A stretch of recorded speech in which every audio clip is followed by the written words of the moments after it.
Hello ရိုမန်လေးနဲ့တူတူပုံမြင်လေးတွေနားထောင်ကြရအောင်ဒီနေ့တော့တီတီကသင်ခန်းစာယူစရာဖြစ်တဲ့ပုံမြင်လေးနှစ်ပုဒ်ကိုတင်ဆက်ပေးသွားမယ်နော်ဒေါသကြီးတဲ့မွေလက်သမားတစ်ယောက်ကသူ့ရဲ့အလုပ်ရုံကိုပိတ်ပြီး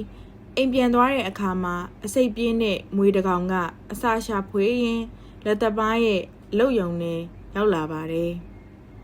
မွေကစားလောင်နေတဲ့အတွက်အစာတစ်ခုခုကိုရှာဖွေပါတယ်ပစိန်တလက်က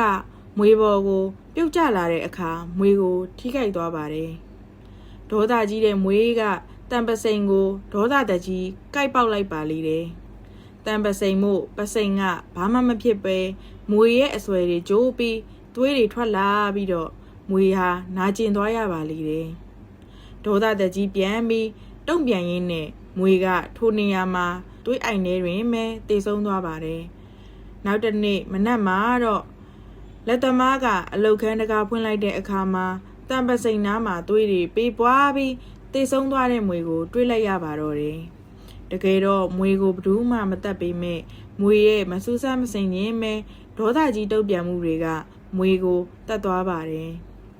အဲဒါကြောင့်ဘလို့အချိန်တွေပဲကြုံပါစေစိတ်အေးထားပြီးအကျိုးအကြောင်းကိုလေ့လာပြီးသုံးသပ်သင့်တယ်လို့ဒီပုံမြင်လေးကပြောပြထားခြင်းဖြစ်ပါတယ်နောက်ထပ်ပြောပြပေးမယ့်ပုံမြင်လေးကတော့ကြက်ဖနဲ့မြေခွေးတခါတော့ကရွာတရွာမှာကြက်ဖတကောင်ရှိပါတယ်မနက်ခင်းမှာစောစောထားပြီးတုံတန်ပေးရတဲ့သူ့ရဲ့တာဝန်ကိုသူကကြေပွန်ပါတယ်တနေ့မှာတော့ကြက်ဖကတစ်ပင်ထိပ်ဖျားမှာနားနေတော့မြေခွေးတကောင်ကထိုအနားကိုရောက်လာပါတယ်မြေခွေးကကြက်ဖကိုမြင်လိုက်တဲ့အခါကြက်ဖကိုစားဖို့ကြံမာတော့တယ်အဲဒါကြောင့်မြေခွေးကချိုတာတဲ့အတန်းနဲ့ကြက်ဖကိုစကားပြောပါတော့တယ်အဆွေကြက်ဖမင်းစီကိုကောင်းငင်ဘုံကသတင်းတစ်ခုလာပြောပြတာငှက်တွေအားလုံးနဲ့တိရစ္ဆာန်တွေဟာ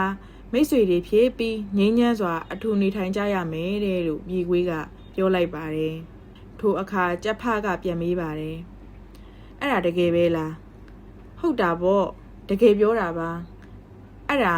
မှန်မှန်သိချင်ရင်မင်းအောက်ကိုဆင်းလာခဲ့လိုက်ပါလားလို့မြေခွေးကထပ်ပြောလိုက်တယ်အဲ့ဒီမှာကြက်ဖကညံရှိစွာနဲ့ကောင်းပြီလေခဏတော့စောင့်နိုင်တယ်မလားအခြားသောတငယ်ချင်းတွေလည်းထပ်လာကြလိမ့်မယ်လို့ပြန်ပြောလိုက်တာပေါ့အဲ့ဒီအခါမြေခွေးကအံ့အားသင့်သွားပါတယ်ဟုတ်လားဘသူတွေလာကြအောင်မှာတော့လို့ကြက်ဖကိုပြန်မေးလိုက်တယ်အမဲလိုက်ခွေးတွေလာနေတာငါမြင်ရတယ်သူတို့ကိုခဏလောက်စောင့်လိုက်ပါအောင်အမဲလိုက်ခွေးလို့လဲကြားရောမြေခွေးကလန်သွားပါတော့တယ်ကြက်ဖရှိတဲ့အပင်အောက်ကနေထွက်ပြေးသွားပါတော့တယ်ကြက်ဖကအော်မေးလိုက်ပါသေးတယ်ဟာဘာဖြစ်လို့ထွက်ပြေးသွားတာတော့အမဲလိုက်ခွေးတွေနဲ့တငယ်ချင်းမဖြစ်ချင်ဘူးလားလို့မေးလိုက်တဲ့အခါမြေခွေးကပြန်ဖြေပါတယ်အဲ့ဒါကိုမေးလိုက်တော့လို့ဆိုပြီးထိုနေရာကနေအလင်းအမြန်ထွက်ပြေးသွားပါတော့တယ်ဒီပုံမြင်လေးကိုပြောပြရခြင်းအကြောင်းကတော့ဉာဏ်ရှိတဲ့အတွက်အသက်ပေးကနေလွတ်မြောက်သွားတဲ့ကြက်ဖကိုနမူနာပြုပြီးဉာဏ်ပညာရှိခြင်းကမယိုးသားကောက်ချင့်ဆင်းလဲတဲ့သူတွေကိုတောင်ကြော်လွားနိုင်တယ်ဆိုတာကိုသင်ခန်းစာပေးထားပါတယ်လူတစ်ယောက်မှလည်းဉာဏ်ပညာရှိခြင်းကဘဝတစ်ခုလုံးကိုမကောင်းတဲ့သူတွေကိုဖျက်ဆီးမဲ့သူတွေရဲ့ဘေးကနေကယ်ဆယ်နိုင်ကြောင်းပညာရှိခြင်းကဘဝတစ်ခုလုံးမှာအရေးကြီးကြောင်းကိုသတိထားသင့်တယ်နော်ပုံမြင်လေးကတော့ဒီမှာပဲပြီးဆုံးသွားပါပြီနောက်ထပ်ကောင်းတဲ့ပုံမြင်တွေတင်ဆက်ပေးသွားမှာမို့တီတီလေးရဲ့ channel ကို subscribe လုပ်ထားဖို့မမေ့နဲ့နော်